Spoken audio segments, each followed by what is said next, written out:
Magandang araw ng Miyerkules po mga bayang karerista. May 22, 2024. Magbibigay na po tayo ng tip, giya at informasyon para sa araw na to. Tara!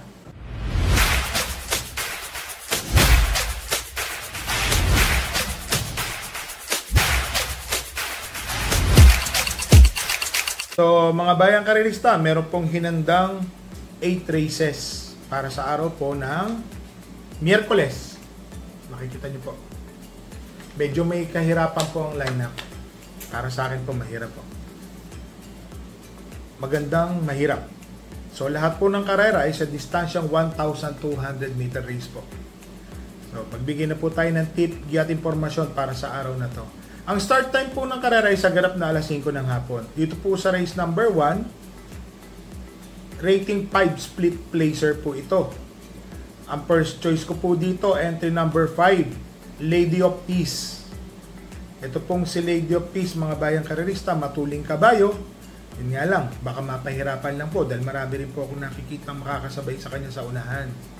So, siya po ang aking first choice. Matuling itong si Lady of Peace. Kung makakatagal po ito, baka tumapos po ng karera. Kaya lang, alam nyo na, iba po ito eh. Maganda ng gising.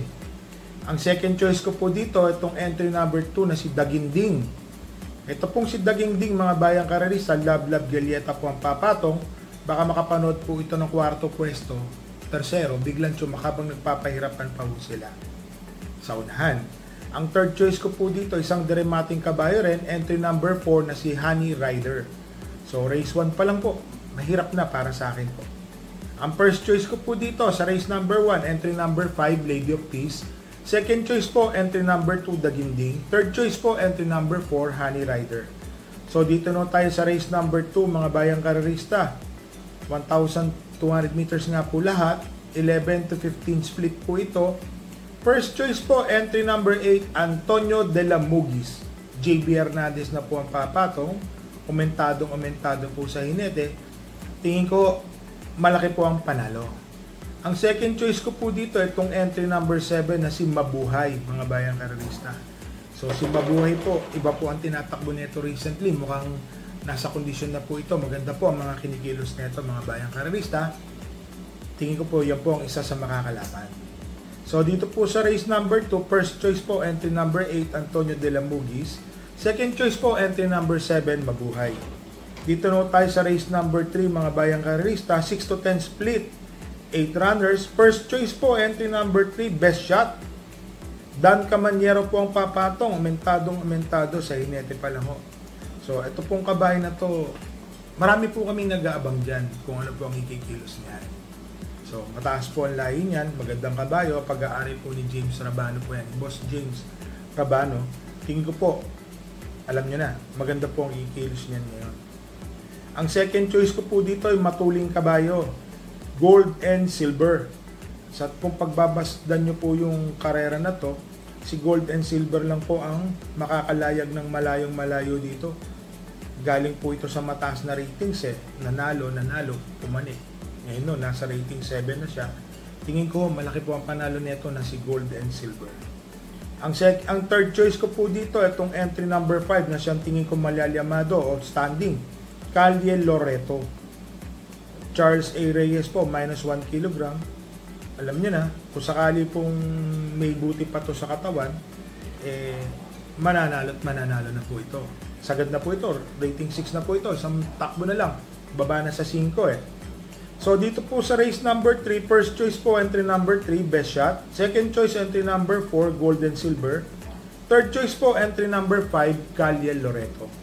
So dito na tayo sa race number 4, mga bayang karerista, 8 runners, 22 to 27 split.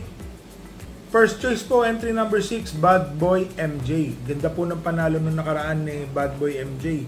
Mga bayang karerista, kung pagmamasdan nyo po, mukhang kondisyon po yung kabayo niyan. Ang second choice ko po dito, itong entry number 4, Full Combat Order.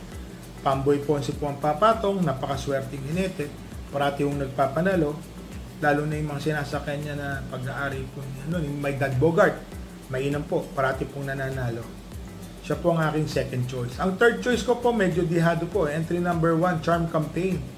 Baba na po ng laban nito mga bayang karerista. Kung pagmamasdan po natin, rating 27 na po ito, lumalaban po ito na nasa 40 plus. Sa mga stakes campaigner po, ang kinakalaban nito, ni Charm Campaign, third choice ko po siya. So dito sa race number 4, first choice po entry number 6, Bad Boy MJ. Second choice entry number 4, Full Combat Order. Third choice po entry number 1, Charm Campaign. So dito na tayo sa race number 5 mga bayang karerista. 16 to 21 split, 8 runners. First choice po entry number 8, Jubilum. Ito pong si Jubilum mga bayang karerista. Dan Camanyero rin po ang papatong na dyan. So lahat pala ng kabayo ata ni puro Dan Camanyero. Tingin ko po lamang po ito.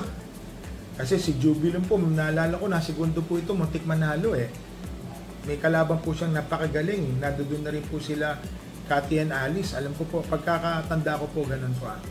Ang second choice ko po dito, yung galing sa segundong Cathy and Alice. Tinalo po ito galing sa talo, pero ang lakas po ng tumalo. Si Cathy and Alice, segundo lang po siya nung nakaraang takbo. Tingin ko, malaki po ang panalo. May pandihado po ako dito, yung entry number 1 na si Darna. Para sa akin po, mga bayang karerista, malaki po ang panalo ni Darna. Yun nga lang po, yung numero. Tapos ang hinete si Espare. Alam naman natin, nakabisado po ni si Espare po itong kabayan na to na si Darna. So dito po sa race number 5, first choice po entry number 8, Jubilum. Second choice entry number 4, Cathy and Alice. Third choice po entry number 1, Darna. So dito na po tayo sa race number 6 mga bayang karerista. May kabayo po tayo dito, Bonnie Avenue. Tinapos po niya noong nakaraan, segundo lang po siya Magaling po yung nanalo, yung tumalo sa kanya. Sakay po ni JB Hernandez yung tumalo sa kanya So Bonnie Avenue po, third choice ko lang po yan ngayon. Sana makachamba. Tingin ko chamba lang po ang panalo niya. So dito po sa race number 6, first choice ko po entry number 5, Captain Det. Love Julieta po ang papatong, minus 1 kilograms po. Tingin ko po malaki po ang panalo. Ang second choice ko po entry number 6 na si Thriller. Ito pong si Thriller, tumapos po ito ng tersero or kwarto. Yung po yung kung saan po na disgrasya po yung kabayo ko, si Don't Stop Believin'. Hindi po ako magkakamali. Siya po yung tersero o kwarto, first po doon. Tapos third choice ko po ngayon, entry number 8, Bonnie Avenue. So dito po sa race number 6, first choice po entry number 5, Captain Det. Second choice entry number 6, Thriller. Third choice po entry number 8, Bonnie Avenue. So dito na po tayo sa last race po mga bayang karerista. 1,200 meter race. Entry number 6 is Snow White. Horse to beat po ito. Tingin ko po, lamang na lamang po ito dito sa laban. Si Snow White. Alam naman natin, pag rumeremate po ito, talagang gumuguhit po yan. Tingin ko po, lamang na po yan. Horse to beat, entry number 6, Snow White.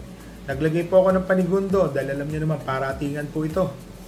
Ito pong entry number 2, Primero Soldado. Nung nakaraan po, segundo pwesto po itong tumapos. So ngayon po, tingin ko, alam nyo na, paproteksyon na lang po tayo dito sa last race. Para sa akin po, entry number 6 is Snow White, first choice. Second choice po, entry number 2, Primero Soldado. So mga bayang karelista, mag-shoutout lang po tayo kay Mr. Crispin Tanson, kay Jonas Corpus, kay Malupets 1759, kay Mr. Edgar Paredes, at happy birthday po, belated happy birthday kay Flightline. Opo, May 21. Ngayon po yan, ngayon po ang birthday niya. So, babatiin na kita, Flightline, happy birthday sa iyo. Tapos, shoutout din po kay Mr. Andy Campilos po. So, mga bayang karerista, kung mapapansin niyo po ang karera, medyo maganda, mahirap. Alam niyo na kung ano ibig ko sabihin. Nag-uulan po sa hapon na. So, dadala po tayo ng payong at tubig. May init, tapos biglang uulan. Agapan po natin. Mahirap po magkasakit ngayon, mga bayang karet. Mahirap din po may stroke. So, noong mga nagdaang araw, nag-uulan tuwing hapon. Ngayon, medyo wala pa ako napapansing ulan. Sa ibang lugar, umuulan. Dito sa lugar po namin, hindi. So, mga bayang karerista, isa lang po masasabi ko sa inyo. Suporta lang po tayo sa mga pakarera nila ng Metro Manila Turf Club, ng Philippine Racing Commission. Magaganda po ang pakarera nila. Yun na po ang masasabi ko. Suportahan po natin sila sa darating na Manila Horsepower at Araw ng Maynila So mga bayang karerista, happy racing po and stay safe po sa inyong lahat.